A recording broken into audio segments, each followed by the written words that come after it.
What's up, everybody? Welcome to Don't Give Up with Jacob. Today, I have a special guest joining me on my show.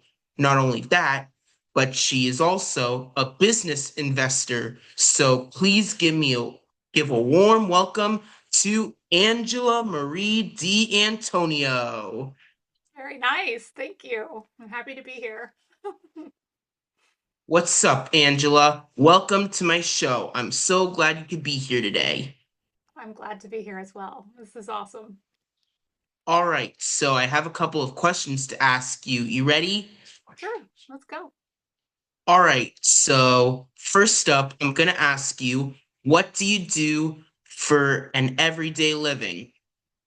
Oh, I have several things that I do at the same time. I am a speaker, so I go to conferences and businesses and I speak about neurodiversity and how to support neurodivergent learners. I also help businesses sell curriculum and products and make sure that they are appropriate for neurodivergent learners. And because I'm crazy and I like to do lots of things, I still tutor students. So I have about 5 students that I tutor who are dyslexic. I'm teaching them reading and spelling using the Barton method. Wow, sounds very interesting. I have a lot of friends who are very big on manifestation and they are very successful people. So I love it. Wow, sounds great. So now I'm going to ask you, what are some struggles that you have with your life? Like, do you sometimes have struggles with what you're doing? Yeah. So I personally have ADHD myself. And so I definitely have both the strengths and the struggles that come with having ADHD. A lot of the success that I have had with my business, I believe, comes from the fact that I can sort of hyper focus and do things. But I also, find that I just have days where I can't. And so I've kind of learned to recognize when those days are and maybe what would lead to it. And I have to balance sometimes and understand that I have days where I'll do better work than others. And that's sort of just how I work. Um, but I personally have ADHD. I actually have 2 daughters who are both neurodivergent as well. My oldest has dyslexia and dyscalculia, and my youngest is ADHD. So we sort of have a whole variety of things in our house. And I have homeschooled both of my daughters. They're almost grown. They're 16 and 18 now, but I homeschooled both of them in order to support them in the way they needed to be supported. Wow, sounds very interesting. I also have some everyday struggles with living with autism. Like, I find school to be very hard because I act in a certain way that not everyone else does. Sometimes they tell me to stop or look at me like I'm weird or something. I know they're not trying to be mean or anything, but it's sometimes hard for me to get along with them because they act a little serious. And I also struggle on some of my schoolwork because I feel like it's hard for me to keep up with some of the other students. And I also feel like some of the teachers are going a little too fast for me to keep up.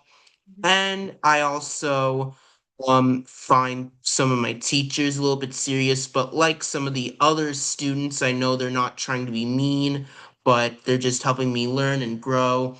I also think of things in a certain way that many others don't. So yeah, sometimes living with autism is pretty hard, but I still find it something that makes me unique.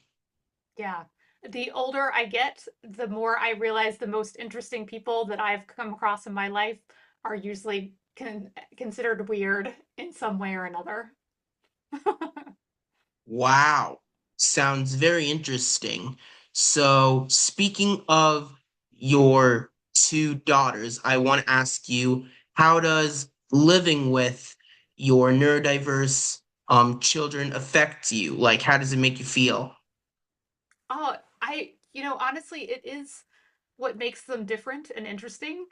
It made it more difficult to homeschool them because I thought that school would go in a very specific way and it didn't work for them.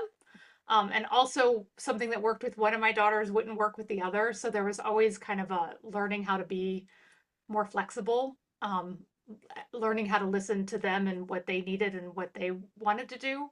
And I wasn't great at it, I would say, at first, because I was very, this is how school is supposed to be because I public schooled myself. But then, over time, just learned to listen to them, that they had more sense about what they needed and what they wanted to learn than maybe I could have for them, which was great in the long run. Wow.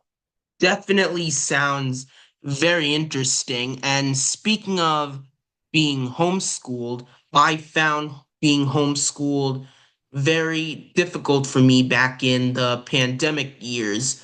Hmm. I was stuck with a very, very serious teacher, and she would even sometimes kick me out of the homeschool meetings.